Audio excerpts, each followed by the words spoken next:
அனைவருக்கும் வணக்கம்ங்க. நம்ம கோவை மாவட்டத்தில் இருக்கிற அன்னூர் ஒழுங்குமுறை விற்பனை கூடத்தில் பார்த்தீங்கன்னா வார செவ்வாய்க்கிழமை அன்னைக்குங்க நிலக்கடலைக்காய் ஏலம் ஆரம்பிச்சிருக்கிறாங்க. இந்த வாரத்திலிருந்து நிலக்கடலை ஏலம் நடந்துட்டு இருக்குதுங்க. 7/10/2025 நடந்த ஏலத்தில் பார்த்தீங்கன்னா மொத்தம் 750 கிலோ நிலக்கடலைக்காய் ஏலத்துக்கு வந்துருந்துங்க. இதில் 1 கிலோ நிலக்கடலைக்காய் குறைந்தபட்ச விலையா தரத்துக்கு ஏற்ற மாதிரிங்க 68 ரூபாயில இருந்து அதிகபட்ச விலையா 1 கிலோ 75 ரூபா 16 காசு வரைக்கும் ஏலத்தில் கொள்முதலாக இருக்குதுங்க. இந்த தகவல் உங்களுக்கு பயனுள்ளதாக இருந்தால் லைக் பண்ணுங்கள், அதுக்கு ஷேர் பண்ணுங்கள். மறக்காமல் நம்ம ஏக்யூஎஸ்சி குரூப் யூடியூப் சேனலை சப்ஸ்கிரைப் பண்ணிக்கங்க. ஃபேஸ்புக்கில் பார்த்தீங்கன்னா பஞ்சாயத்து டேட்டா பேஜை ஃபாலோ பண்ணிக்கங்க.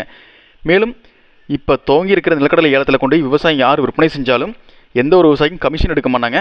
அதே மாதிரிங்க விற்பனைக்கு நீங்கள் நிலக்கடலை கொண்டு போகும்போதுங்க கூடவே உங்களுடைய ஆதார் கார்டு ஜெராக்ஸும் வங்கி கணக்கு புத்தகத்தோட முதல் பக்க ஜெராக்ஸுங்க, அக்கௌண்ட் நம்பரும் ஐஎஃப்எஸ்சி கூட தெளிவாக தெரிகிற மாதிரி எடுத்துகிட்டு போயிருங்க.